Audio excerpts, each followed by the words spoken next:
Welcome back to another episode of Harmonious at Lunch, the show that fuels your business success. I'm Brandon Gano, your host and guide through the world of harmonious business growth. Today, we're unlocking powerful strategies with industry experts to help your business thrive. If you're a business owner, entrepreneur, or executive, you are in the right place. Join me and our incredible guests today on the journey to clarity, growth, and success. It is time to revolutionize your approach to business.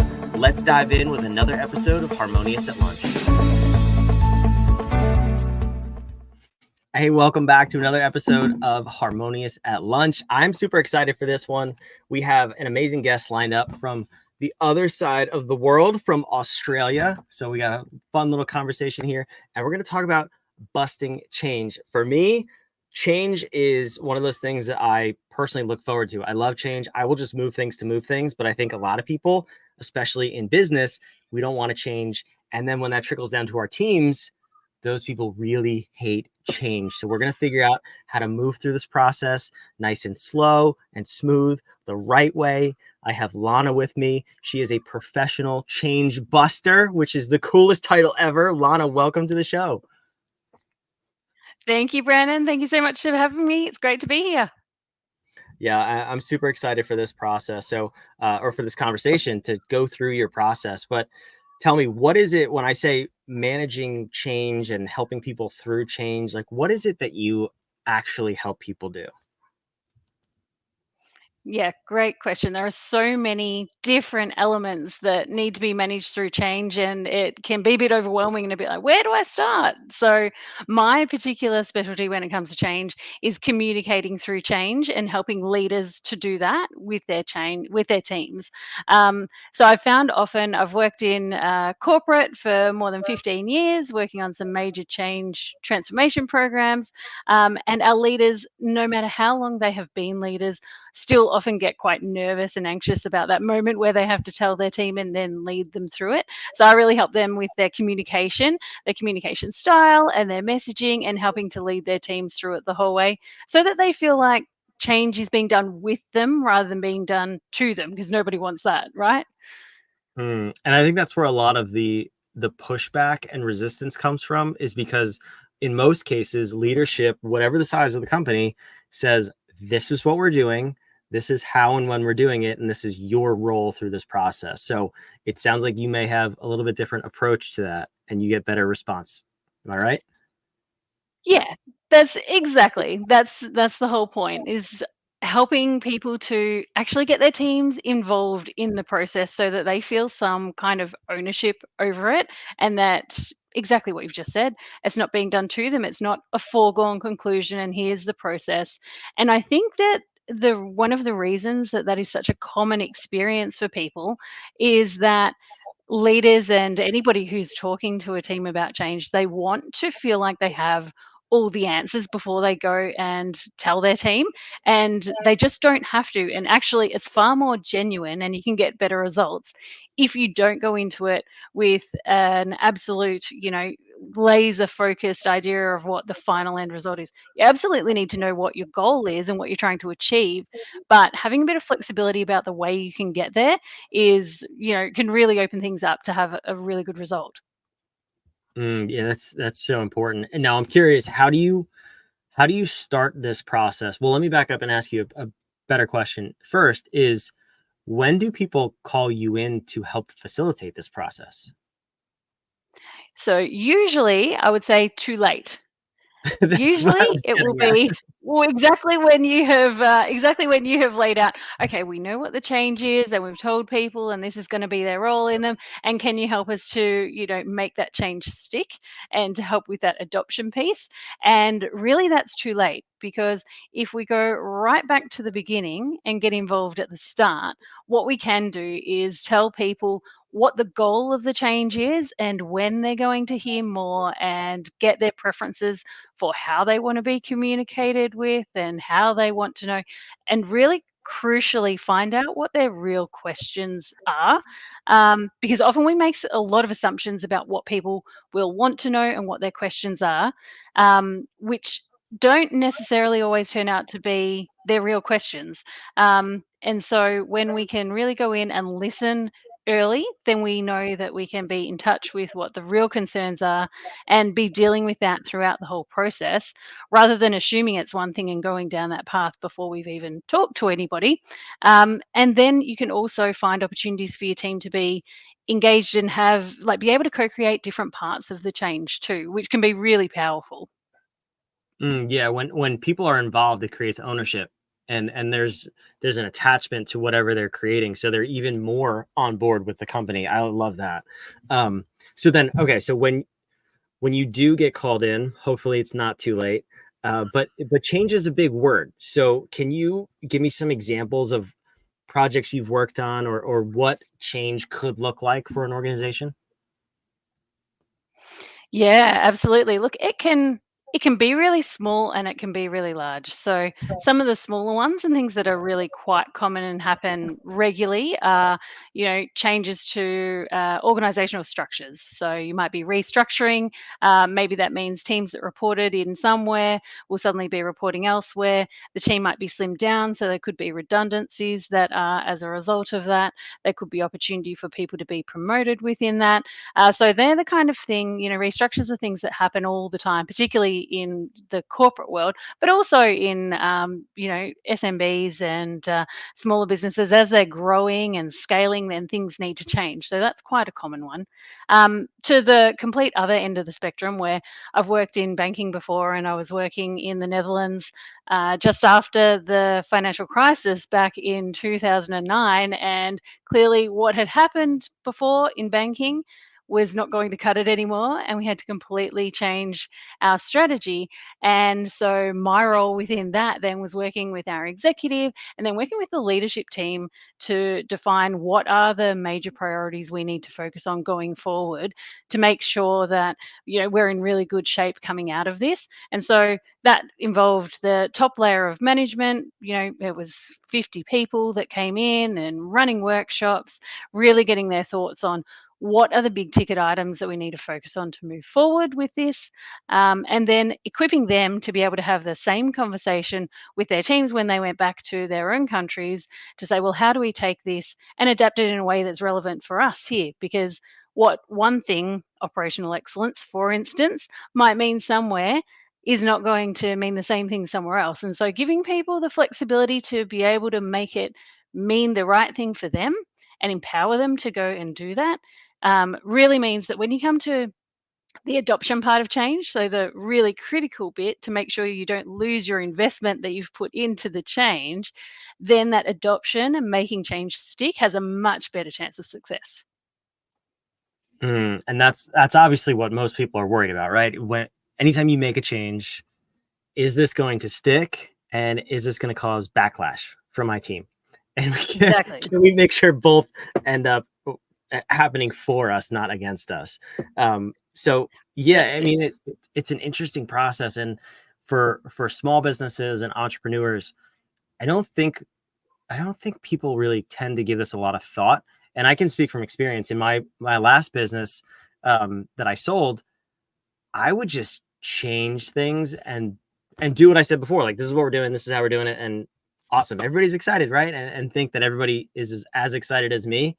So for a small business owner, maybe someone who has, let's say, 5 to 50 employees, what are some things that they need to think about ahead of time before they even talk to their team? But if it's like it's a change that's on their mind, what's the process that they need to Yeah. go through? Maybe even before they call you in. Yeah. Great question. There are a few things that are really, really important. I think the first one is just a general awareness piece for yourself to understand how people generally react to change, regardless of what the change is going to be.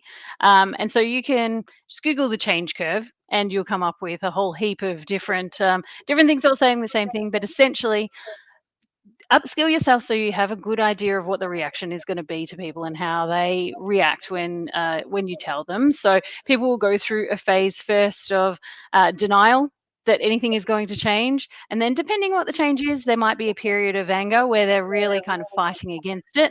Then they'll move into acceptance, and then beyond that, then they start to get into change acceptance and adoption. So, firstly, having a really solid understanding and just preparing yourself that people might have that reaction and they'll be going through those different stages is a really important thing. Beyond that, having a very clear articulation of why you're making the change and what you want to get out of it. So this is the same as you would do for any real business strategy, is knowing what are your objectives and what are you doing? Because once people can understand why we're changing something, then they can get their head around it in a more rational way and be prepared then to take part in it. But if your why isn't very clear or not particularly compelling, then it becomes quite difficult for people and the resistance starts to set in. So that's one. Then I would say really understanding where you are prepared to bring your team in to help solve part of the change. Because when you can identify those areas, and it might be, for example, maybe you're looking to grow in a new market potentially. You want to bring in the people within your team who have the skills and experience and who are client facing to inform that decision. So then they feel like they've been able to be part of it and can help to shape where that's going, and they can see that they've had a hand in whatever that final outcome is. It's really important though, when you're thinking about where I can get my team involved, that you are absolutely prepared to stick to that and allow them in and allow them to own part of the process. Because the worst thing that you can do is go and say, I'm going to get you all involved. They give feedback and then nothing changes and they feel like, as we talked about earlier, it's a foregone conclusion. So those are some of the really key things. Firstly, understand how people are likely to react to the change. Be really clear about your objectives and your why so that people understand that. And then see where you can engage your team so that they have a real ownership, because it's going to make the biggest difference when it comes to making the change stick down the track. That's so important. And I can't tell you how many times I'm just like blown away by, and it happens not even just with change, but with running a company in general. When leadership will say, we'll use core values for an example, like telling the truth is a core value at this company. And then you see them and they're spewing lies left and right, or they maybe, they bend the truth a little bit. If you, as a leader, you say one thing and you don't embody it or prove it out on a day-to-day basis, you lose your team immediately. And that's one of the hardest things to get back. So especially through the change process, if you're gonna, I love how you say, if you're gonna ask for feedback, like use it.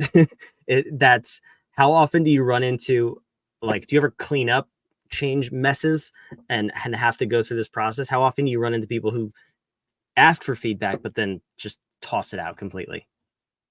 Yep, quite a bit. And it's usually through feeling like they're doing the right thing. Like I really believe, people turn up and they're trying to do the right thing, and they think that asking is the thing that they're supposed to do. So they go and ask, but they never really had any intention of asking it. And it's then realizing that the process of doing that actually really erodes your trust very quickly. It would have been better if you had no intention of taking on any feedback, not to have asked in the first place, and to have said from the outset, this is the process, and this is what we're going to do, and this is how we're going through it, and this is why. I mean, maybe there are reasons why. Usually, you can really, if you really ask yourself, you can find somehow for people to be genuinely involved, but maybe there's not. But if you're not going to take on that feedback, then don't pretend you are, because that's even worse and more disingenuous than, not asking to begin with and just going through the process. Yeah, that's it. That would be kind of like if I asked my wife every week, "Hey, where do you want to go for dinner?" And she says, "Whatever, Applebee's, could be a steakhouse."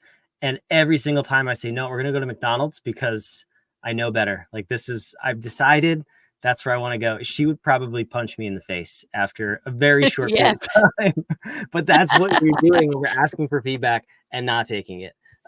So I think that's a really good tip. So something that we do in baked into the harmonious architecture, and I found this to be very, very useful. I'm curious if you have a similar model. Whenever we talk about change, which for us is the M, modify, we always look first to the A, which is analyze. So we have specific metrics in place within our own company, within all the companies that we work with and consult with our clients, so that if we are going to make a change, we first measure things so that we don't have to come up with reasons. We point to numbers and facts. So we ask employees and team members for their opinion because that stuff is invaluable, but we also have facts and data to back things up. So we can say, hey, you said that let's use a stupid example, our lead flow from a particular source is not really that good. Well, you're actually right, because we found that data here on this spreadsheet. And thank you for picking up on that. I really appreciate it. So we are going to change the way we do these things. So do you help your clients put metrics in place or do some sort of analysis so the entire thing isn't resting on just a gut feeling? Yeah, absolutely. And you are spot on. Like, and I love hearing that you're straight back to the A of what it is that's happening at the moment and having that analytical side to things. It is so important. And then you've also established your baseline as well, right? So that then once the change has been implemented, you can see what the difference is and you can actually measure it and know that your return on investment is there. And so that is really, really critical. So it helps you to set the case for change. It helps people to be able to make that link back to business strategy and makes that why you're doing it really, really believable. So, what I will do when I'm working with somebody is to set out from a communication point of view, what is the story that we're telling here and how does that story stack up? And if in that, we get a lot of, oh, we've got a gut feel something isn't working quite right, but we're not sure what it is. That's where I'll really tease that out with them and say, well, we need to go back and what access to data do you have so as we can make this a really robust piece of, or a really robust narrative that we're talking about. So that's not just a story, it is fact, and your people believe it and buy into it because they know that to be true. Because also, when you're talking to people, people will have an analytical side to how they're coming at it. Other people will feel like they want more of a qualitative story that links back to the reason for doing it. It's really important that you actually have both, so that you can see this is why these are the hard facts. Then you've also got your baseline to measure, but people can't really refute that. And then you add in the qualitative of, what does this mean for us in our day to day at the moment? What are those frustrations that we have or the obstacles to doing something better because the data is the way that it is? And so my role in that is really helping to structure that story in a way that is, absolutely credible for people, that sets them up for success so they can really have that good conversation with their people to understand the why, and we call it, have a burning platform for change, so that people really can see the reason that they need to do it and the reason that it's a priority now as well. And so if that data doesn't stack up, then you've got to come back to asking yourself, is it necessary or are we changing for the sake of changing? And then that becomes a whole other conversation. And maybe it's actually you do something else instead, which comes back to the earlier point of getting involved early. Yeah, definitely. That's the important piece. So, I think change is one of the most fragile components of running a company of any size. As soon as you have employees, the way you manage change has to be heavily considered. I love that you specialize in this because I think at the end of the day, your employees, they just want to feel a sense of security, a sense that you care about them, and you're not just doing things to make more money. And when people push back on change, it's because they probably ultimately feel like it may affect their job, it may affect their income, the security of their role. And managing that process is really, really crucial to keeping your culture and your team morale intact. So yeah, if you think you might want to make a change, please reach out. Lana, where can we learn more about you and how you help people with this? I know you have a really cool download if we slide into your DMs on LinkedIn. So tell me a little bit more about that. Yeah, absolutely. So I've got what I have is a change buster checklist for you. So if you want to come over and say hi on LinkedIn, you'll find me by just searching Lana North, same way it's written on the screen there. Come and drop me a DM and ask for my change buster checklist, and I would love to share that with you. It's got some of those tips and tricks and watch points for when you're starting to think about communicating with your team through change. So come over, say hi, and I will happily definitely send that your way. I love it. And thank you for being a guest. This is it's an important topic, and it's one that I didn't really know existed from an outside consulting perspective. I'll just be fully transparent. I said that to you before we started the recording. You're the first person I've talked to that specializes in this, but I love that you do. That this is so important, like I said, and I wish more people took the seriousness of it because of all the things that we've said, the potential downsides of it, losing culture, losing team, losing people. So please go over to LinkedIn. It's on the screen. If you're watching, it says say hi on LinkedIn. I mean, she couldn't have made it any more clear for you. So head on over there, download the Change Buster checklist, which I love. We're talking about the Change Buster herself. Lana, this has been an awesome episode. Thank you for coming. For those of you watching, listening, I will put all of that in the show notes. So don't worry about catching it on the episode. And make sure you subscribe so you don't miss another second of this crazy, ridiculous show where we hopefully help you grow your business just a little bit. The daily bite-sized business advice. We'll see you on the next episode. Thanks for joining.